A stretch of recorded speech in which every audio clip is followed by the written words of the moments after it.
You guys recently re-reviewed episode 5, Swerve. And this is an interesting one because all of a sudden now we've got some interest from the Georgia State Fair, and maybe they're interested in a little wrestling. Jake, before we jump into the episode, you ever work any state fairs back in your day? Oh God, yeah. Oh my God. Man, I worked several state fairs and had some great memories from them. I remember we did one in Colorado Springs, and it rained. We were outside. It rained about 7 inches the day before, and we're in the rodeo arena. So that mud is about knee deep. Oh my God. Oh, it's crazy. So one man gang and I took our match outside the ring and had a blast. We were sliding in the mud. How old were you then? Too old. I'd already left the WWF and WWE and all that. And it was a blast, man. We chunked each other in the mud, and God, it took me about a week to get the mud out of my ears and all the other crevices, but it was fun. A lot of excitement at the state fair. You get a lot of different kinds of people, not just wrestling fans. And a lot of people don't know what they're going in there to see. Right. They see more than they wanted.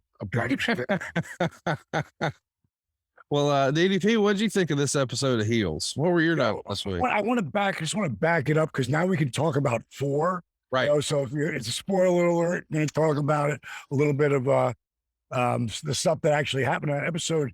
And I want to say that, man, Wild Bill really stepped up in that last episode. So much like me. Yeah, I mean, Jake, I go to him, I go, you reminded anybody? And he just went, me. I go, Fu Manchu and all. Yeah. And there's so many things from what he's wearing, like you never wore a hat like that. No. And I don't know if I told you this, Conrad, or if I mentioned it before, but I'd read the original script to this, just script 1, the opening script, which is a little hokey, and just trying to get people to understand what wrestling is, because wrestling is its own animal.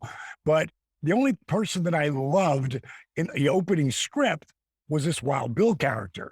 So, I'm thinking, I know one of the producing partners on this show, and I got a hold of her, and we were texting. I said, I am that guy. Like, I can play that guy, I can kill it. And then after I look at someone like Chris Bauer come out there and play that character, he was born to play that character. Yeah, he was. He really was. And he brings all his own, stuff. And I'm sure he studied Jake and a few of the other boys. You ever check his eyes out, man? His eyes look weird. His intensity. Oh, it's that intensity, man. And he reminds me, like, I can remember being when I first started, down the power plant, and Ole was down there because he wasn't in any kind of power back then, but he was down there and working with the guys. And at one point he was talking to me about psychology, and then he started putting his finger in my chest and like talking smack to me. I'm thinking, is this a shoot or is he working me or what? But it was just, he elevated. It was that moment right there that helped me see something. Because remember, I'm just starting, and how the intensity, and it became real fast. Not only was just showing me, explaining to me, but he was explaining to me where this shit's real. And it gets real fast. And that's what I see in Chris Bauer. That's his last name, right? Yep. Baur. He's one of us. Oh yeah. And boy, at the end, the end of that episode where he's out on top of the motel. Yeah. And this is why I brought this up, with him jumping up and down and talking shit. He's got one boot on and one boot off. Now, Jake, I'm going to go back because you guys got away with a lot more shit than we ever did. Yeah. How I came up. Yeah. Tell me something, like a story from that might have a reference to, something that How crazy you get? Yeah, how crazy. Let's go back to Dusty Rhodes then. Oh my God. Dusty Rhodes went to Minnesota, him and Murdoch. Oh God, those two together. Yeah. and they bought a horse. And they had the trailer, but it come a big snowstorm, and they were freaking out because the horse is in the trailer and it's cold as hell outside. What are we going to do? What are we going to do? What didn't they do? They snuck it in to the Hilton 16 floors up into their room. True story. Yeah. And Just to keep the horse warm. yes, yes. You know, I'm sure there might have been a couple of beers in there. No, you don't think, do you? Well, you know, The Outlaws, the original, Outlaws. original Outlaws. That's about as far as you can go. I can't top that. I mean, I've done some pretty ridiculous stuff in hotels, you know, with the snake and everything, and tearing up a toilet. And, you know, that snake is so strong, it would wrap around the shower rod and break that off. Then it'd go over to the toilet and wrap around the base of the toilet and then grab hold of something else and pull and break the toilet off. I mean, I've had water coming out of the toilet and, you know, and I call downstairs and say, you know, my snake broke the toilet. They're like, yeah, right. I tell you what, They come up and they find out that there's actually water going on 2 floors down below my room. when I first started going on the road, because Dusty got me on TV pretty quickly, and you know, I'm just doing fill-ins for guys to get sick or whatever he puts me on, but I end up in the car for a week with Murdoch Oh, God. and Slater, Dick Slater, Oh. and we are down near El Paso, and we roll over into, it wasn't Juarez, I can't remember what town it was in Mexico, but Dick Murdoch, he could have been, he might as well have been Hulk Hogan, because everybody knew him and respected him and was afraid of him. And he took me to somewhere I never want to ever go back again. The strip joints of Mexico. Oh, whoa. They were brutal. I just couldn't believe that these women were there and guys were tipping them, and they were, I mean, like, you know, you come to Atlanta in 1991, and Jake's ex-father-in-law owns a place called the Cheetah. The first time I ever went there, I went there with Raven. And when I walked in the place, this is 1990, 91. If these girls aren't making $1,500 to $2,000 a night, they're pissed. It's like you shook a Playboy in a penthouse from back in the day, and they landed on the bars. All 10. Yeah, I mean, like, it was mind-boggling. Not just 4 or 5. No, all of them. Yeah. I mean, even in the afternoon shift. And again, the reason why we used to go to strip joints, because we didn't get bothered as much. You know, That's the only reason. and so, yeah, trust you. But to go to these strip joints in Mexico was ridiculous. Oh my God. But did you like the donkey? Yeah, man, I missed that show. I missed that show. So just going back to Wild Bill, you know, I could see him. Oh, yeah. Him and Murdoch would have been partners. Yeah, I could see him through all this. And I'm going to throw the flag. I already flew it last week anyway. The stuff that would have happened on that airplane never would have happened, you know, especially post 9/11. And no one ever, you know, calls a C word to a woman, Oh, God. period. Never mind one who works for the office. No. Like, pooh, you'd have got your ass kicked on the way out on top of getting fired. So, you know, Contract out on you. there's times they're taking liberties where we're, you know, where we remember them, we're going to throw the flag. So that was last week's. I thought it was really good, and that I enjoyed the hell out of it. And I love how it's like it's coming, you know, it's not becoming a wrestling show. It's kind of like The Sopranos were about the mob, but it really wasn't. It was about the family and the shit that Tony Soprano was going through. And yeah, I look at Jack, and like I totally see a promoter who's got his heart and his soul in this. Emil, you can tell that Stephen Emil, he loves our business. Yeah. Enough to make this happen, you know, and he's had a hell of a run. When you get 10 years as the Green Arrow, you really probably never have to work again. But in this scenario here, he loves what he's doing. Like I mentioned before, he wrestled it. I believe it was All In. Which one did he wrestle at? Was it All In? Yeah. Yeah, It was All In, and you know, he did a hell of a job. But as the promoter, his father, Tom, and the stuff that they went through, like, you can feel it, right, Jake? Oh, yeah, absolutely, man. It connects you in the heart. And that's what I'm getting excited about the show is they're doing the backfill where they give you the story behind the story.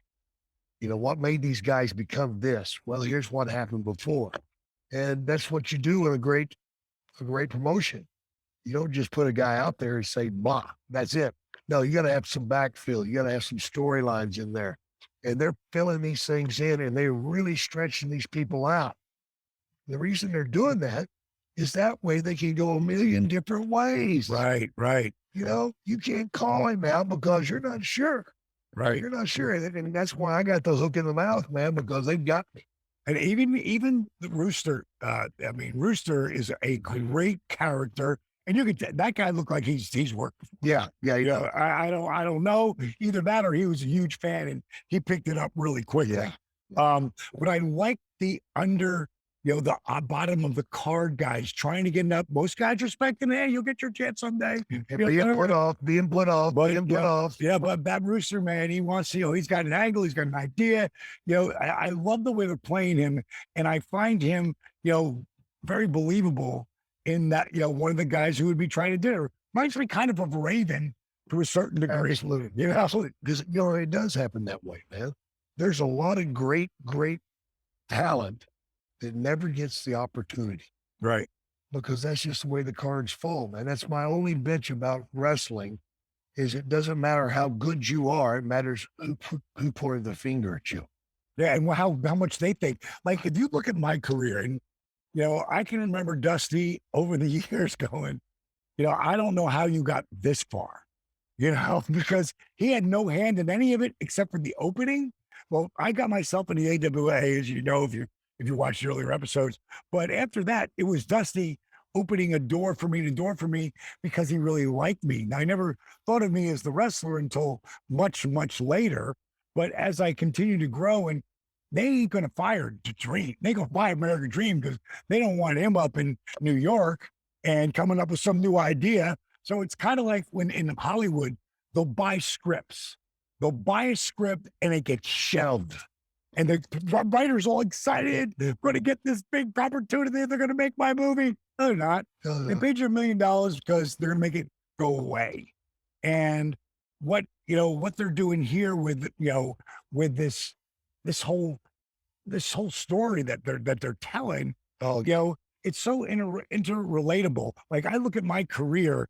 If I don't come up with this, the diamond cutter sign, if I don't come up with a finish that is, as close to the DDT because of the instantaneous, and anyone, you could take it on anyone and you could come up with different ways into it. If I don't have that and out of it, right, and out of it, it never happens. But mainly, and I thanked everybody at the Hall of Fame, and I said to fans, I said, why do you don't know this? But you had everything to do with me getting a little more, because when you throw that sign up and 500 people throw it up, and then 1,000 and 5,000 and then 20,000. And then you see it on the NFL where the players are doing it on TV. Right. It's like Herschel Walker was the first one to do it in the end zone after he got through. And it was funny because I didn't know. Because I was going, my buddy Smokey's going, no, he did the diamond cutter. I go, I don't know. He kind of put the ball in between and did the, so I had a friend of mine, and Herschel Walker that next year was going to be on this show. And he called me up, and and Greg called me up and he said, hey, I'm going to have Herschel Walker on. You want to stay in the wings? And I'll ask him, did he do the actual diamond cutter? And I said, dude, I would love that. And Herschel came on, and I'm sitting in the wings, and he asked him, and he said, I'm a big fan of wrestling, a big fan of Diamond Dallas Page, and love his energy. And that was his last. I think he caught a pass that was down and out, and then he ran 67 yards in for the touchdown or something like that. It was for a hell of a run, and he put the ball in between, and I just felt the bang. I did the bang and everything. He goes, oh, we got DDP in the wings right here. He's like, no kidding. And that's how I met him, and it was pretty cool. Water tower moment. Water tower, big water tower moment. Absolutely. Big water tower moment. Some of the stuff they're starting to, the Rooster, for instance. Right. That there's going to be something big happen with him because they're starting to bait it. They brought the guy in that offered him another job, yada, yada, yada, but he turned it down. And by the way, $1,000 on the ground, I'm picking it up. Right, right, Yeah, right, they right. too. Right. I'm not going to work for that son of a bitch, but I'm still picking Take the that money. money up. Take the money. But yeah, they're painting it. They're starting to paint that in, and you know that that's going to be a big storyline coming up. I Right. guarantee. Alan Maldonado is the actor. I think it's how you say his name. But again, really believable. As I always look at it, do I believe that guy's in the locker room? And pretty much all of them. Yeah. You know, they've got a really great cast. Yeah. You know, that they put together with this. So again, for me, the finish of the show, I'll just say I love the way like the match that Ace is going into. You know, with I believe it's Bobby. Yep. How they play the music, it's nothing like our entrance music. No. You know, it's this Hollywood theatrical thing they're doing, and I think it really works. I think it really works. Almost drop that DDPY cup. Throw the flag. Jake, what were your notes this week? What? Jake, Hey, what what? were your notes this week about the episode? Did you have any notes on heels? I liked what they've done with the girl. Oh, love that. Yeah. Crystal.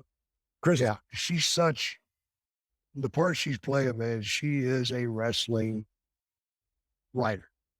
She's a performer, and you know how many times has two women caused problems in the ring?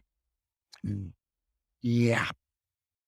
I could mention several instances, but I'm not going to go there. Well, her name is Kelly Berglund. Yeah, And she plays a terrific part. She's Yeah. very smart in the movie, and she sees Ace being a heel. She sees other things, but Ace screwed up when he, ditched her and went with somebody else. And you don't do that to women, man, and expect not something to happen bad to you. And something bad did happen. She cut a promo with his ass, man, that wound up causing a serious injury. Yes. Right. Yeah. And there had been instances in the ring where two guys just hated each other because of a woman. That things bad happen, like maybe the famous Bret Hart getting counted down and the screw job, and then what's the name of this episode? Well, I don't know. What's the name of this episode we're doing? Swerve. Okay, there you go. But the bull, he tells you to seize the moment and make it your time. Grab the bull by the horns, if you will. We've all heard that expression. Right. Yeah. But sometimes you get the horn, so you got to be careful how you grab that bull. And sometimes it winds up getting somebody hurt that had nothing to do with it. Yes. And that has happened in wrestling several times too. The innocent guy winds up getting screwed over or hurt, as Bobby did, and he got a serious injury, the leg thing, and there are guys that get hurt in the ring. Some of them were intentional. I'll go back to let's save that for next week. So don't give it totally away. All right. Yeah, so I don't want to go too far into it. Just check it out. And again, these guys ain't paying us to say this shit. Let's talk about one thing I got to talk about, and that's the cage match they're alluding to. And what I want to bring up is this, folks. Vince McMahon, for all the good he did in wrestling, he ruined the cage match. Yes, he did. When he made the cage match, the finish, you had to escape the cage. That was the whole reason you had the cage. You had the cage to keep that chicken shit in the ring with you so you can get even with him and so you can keep other people out. And Vince ruined the whole damn thing. He said, first one that escapes the cage is the winner. Are you serious? That blows off all the heat. Sorry, Vince. You really throw a flag on that shit. 2 flags. Get out of the game. Yeah, that's seriously. I remember all the years that I worked, and when I went up there and they changed that, I was like, oh my God, what are you thinking? And I still don't get what they were thinking. And I don't think I ever will. So there, that's that. I wanted to sort of adjust gear here a little bit. We talked about DDP's origin story in wrestling, really in episode 1. And then last week, when we were fortunate enough to catch up with Mr. Crockett, we saw Jake telling stories about the good old days. And I even saw DDP sort of slump back in his chair and say, I didn't know you started like that. Jake, we never really got your origin story of professional wrestling. How did you get into wrestling? And, we know your dad was in wrestling, but why was this the profession for you? Well, my father never was around me much, it wasn't a good situation. Some bad things happened with me and his wife, uh, sexually abused me. And so I didn't live with him. I wasn't around him much at all. My father never came to a ball game, never came to a graduation, none of that stuff. And, I always wanted my father to love me. I mean, I dreamed every night of my father riding in to save me and to be on a white stud and come in and grab me and we can ride off into the sunset, Shane, come back, never happened. So when I graduated high school, I had made up my mind I wanted to be an architect. That was my dream. But I was so pissed off that he had not come to my graduation because I was the first kid in our family to ever graduate high school, and I did it with honors. I went down to visit him in Louisiana and told him, hey, I graduated high school, by the way. I know you missed it. Yeah, I had to work, that was always the word. And he just told me, well, I hope you don't want anything from me. You're going to college? He said, well, I hope you don't need anything from me. I said, well, you haven't given me anything yet anyway, so what the hell? And a few nights later, I went to a wrestling match and I was drinking heavily because I was angry. My father had not given me the words I wanted, like, I'm proud of you. That's all I wanted. I'm proud of you, son. I want to be embraced. I want to be loved. And went to the wrestling match. I got drunk, and alcohol and ignorance and youth go hand in hand. So I wound up challenging a wrestler because I thought if I got in the ring and beat up a wrestler, my dad would have to be proud of me. I was 18, man. I was ready to go. Alcohol makes you ready to go anyway. Well, thank God the guy knew who I was because he could have really hurt. But instead, he stretched me for about 10 minutes, made me piss myself, made me pass out, did all sorts of horrible things to me. And basically, I crawled back to the locker room, crying. And my father looked down at me and he said, you're gutless. I'm ashamed of you and you'll never amount to anything. And walked away. I remember that night still like yesterday. I went back to his house and laid in bed and prayed to the devil because I didn't think God should let anything happen like that. And I told the devil I'd do anything for him if he would just help me get to the top and make my father eat his words. And I told my father I was going to get into wrestling, and he laughed at me. Are you kidding me? He took me out in the backyard and he gave me 3 chops that I still remember and told me I didn't have the guts for it. Maybe that was his way of inspiring me. I don't know, but it made me hate. Had you been a wrestling fan as a kid at all? No, I hated wrestling as a kid because wrestling was what I thought kept my father away from me. Right. And back then, it was all kayfabe, brother. And if he got his neck hurt, he worked it at home. Mm. And it scared us kids half to death. I remember living with my grandmother. Every time the phone would ring, I'd just clench my fist and hold my breath, hoping that it wasn't them saying that the assassins, Jody Hamilton, Tom Resto, beat him up and hurt him for good. And no, I didn't. I hated wrestling because I thought wrestling was the bad part of my father's life. It wasn't that. My father was the bad. No. So it came down to me saying that. And then a couple of days later, I was still at his house. The phone rings and it's him. And my stepmother gives me the phone and he says, "Do you have a white shirt?" "Yeah." "Do you have any black pants?" "No." "Do you have any dark pants?" "Yeah." "All right. Luke's going to pick you up in about 15 minutes. You're going to Alexandria tonight. You're going to referee." "What?" "But Dad, I don't know." And click, he hangs up on me. So Luke was Luke Brown, his ex-tag team partner when they were the Kentuckians. And now he's setting the rings up for Bill Watts and stuff and refereeing some. So he picks me up.